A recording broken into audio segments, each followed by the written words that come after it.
नमस्कार दोस्तों, कैसे हैं आप लोग। लेकर आई हूं आप लोगों के लिए मीन राशिफल अप्रैल के महीने का। क्या रहेगी ग्रह गोचर की स्थिति, क्या करें क्या ना करें, सभी की चर्चा करेंगे आज के इस वीडियो में। लेकिन उससे पहले अगर चैनल पर नए हैं, चैनल को सब्सक्राइब नहीं किया है तो प्लीज सब्सक्राइब कर दीजिए।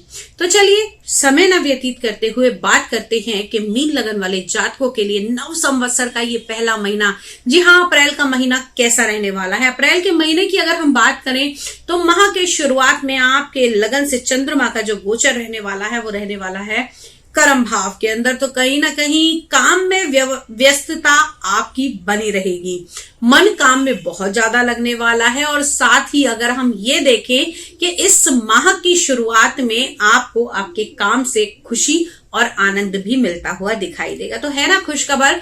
अब दूसरी खबर की बात करते हैं, क्योंकि सूर्य, राहु और शुक्र आपके लगन में बैठे हैं। शुक्र लगन में यहाँ पर उच्च के होकर बैठे हैं, साज सजावट रख रखाव पर बहुत ज्यादा ध्यान देने वाले हैं। लेकिन यही आत्मकारक ग्रह सूर्य देव को लगा है राहु का ग्रहण, तो उससे बचने के लिए आपको सूर्य की आराधना करनी चाहिए। क्योंकि दोस्तों, मीन राशि की अगर मैं बात करूं तो आपके 6th लॉर्ड है, यानी कि आपके रोग, ऋण, शत्रु के भाव के स्वामी लगन में आकर विराजमान हो गए हैं। तो कहीं ना कहीं आप लोगों के ऊपर बेवजह के शत्रु हावी होने की कोशिश कर सकते हैं। अब बात कर लेते हैं आपकी कुंडली के दूसरे भाव के बारे में। दूसरे भाव के अंदर चल रहा है देवगुरु बृहस्पति और बुध का गोचर। तो यहां पर अगर हम देखें तो बुध और गुरु दोनों का होना आपकी वाणी को प्रवीण बनाता है। साथ ही साथ समय में गले से जुड़े हुए रोग अगर आपको चल रहे थे तो उनसे आपको मुक्ति मिलेगी।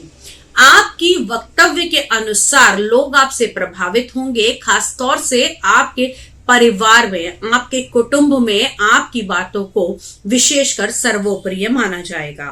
अब इसी माह में अगर हम बात करें आप लोगों के सुख, समृद्धि, वाहन इत्यादि के बारे में, कुंडली के चतुर्थ भाव से हम इसका निर्णय करते हैं। अगर चतुर्थ भाव की हम बात करें तो इसके स्वामी बुध जो अभी आपके दूसरे भाव में यानी कि सुख के स्थान में बैठे हुए हैं, तो आपको लाभ तो प्राप्त होगा। लेकिन लाभ कैसे प्राप्त होगा?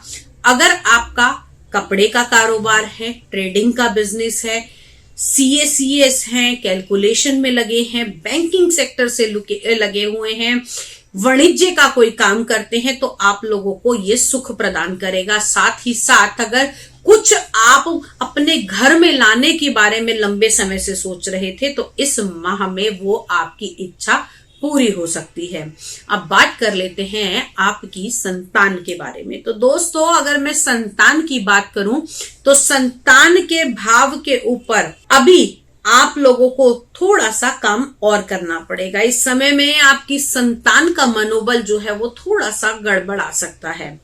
इसको मजबूत करने के लिए आप अपनी संतान को गायत्री माँ का जाप अवश्य कराएं। साथ ही साथ जिन लोगों को संतान की लालसा है, या फिर मैं कहूं अगर आप लोग बड़े लंबे समय से संतान की इच्छा प्रबल बनाकर बैठे थे, तो यहाँ पर अभी और थोड़ा सा आपको रुकना पड़ेगा। क्योंकि यहाँ पर राहु की दृष्टि भी आपके पंचम भाव पर पड़ने के कारण आपकी संतान को इस समय थोड़ा सा अपने फोकस से हटा सकती है।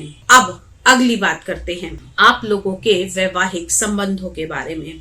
तो दोस्तों, वैवाहिक संबंधों की अगर हम बात करें तो आपकी कुंडली के सप्तम भाव में केतु का गोचर चल रहा है, जहां पर सूर्य, राहु और शुक्र की दृष्टि भी पड़ रही है।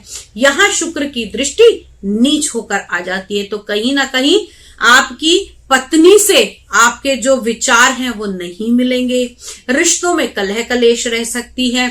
और साथ ही साथ 13 तारीख तक आपको बहुत ज्यादा अपने पारिवारिक रिश्ते का ख्याल रख के चलना है। 13 तारीख के बाद में परिस्थितियां थोड़ी सी बेटर होंगी, लेकिन फिर भी आपके जीवन साथी को इस समय किसी चोट से, किसी बीमारी से और खास तौर से इस समय यूरिन इन्फेक्शन से बचकर रहने की आवश्यकता है।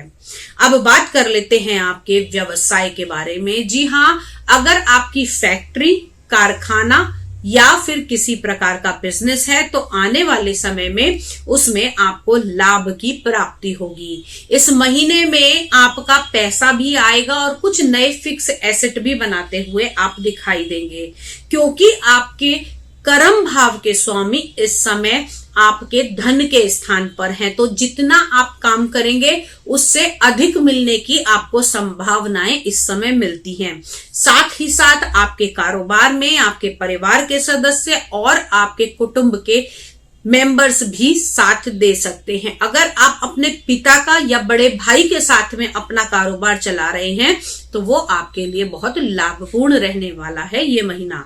अब इस महीने में क्या करें और क्या ना करें वो भी नोट कर लीजिए। इस महीने में आप एक चीज जान लीजिए कि इस पूरे माह के 1 तारीख से लेकर 13 तारीख तक घर से निकलने से पहले आपको सूर्य के मंत्रों का अवश्य जाप करना चाहिए, क्योंकि ये महीने में हो सकता है मिड ऑफ द मंथ तक आपको आपके बॉस की बेवजह की झड़प भी झेलनी पड़ सकती है। आत्मविश्वास में किसी प्रकार की कमी ना आए और आपका आत्मविश्वास बना रहे, उसके लिए सूर्य के मंत्रों का जाप और सूर्य की आराधना आपके लिए विशेष लाभकारी रहेगी। आज के वीडियो में इतना ही। अगले वीडियो में फिर से मुलाकात करूंगी आपसे। तब तक के लिए जय मां भगवती।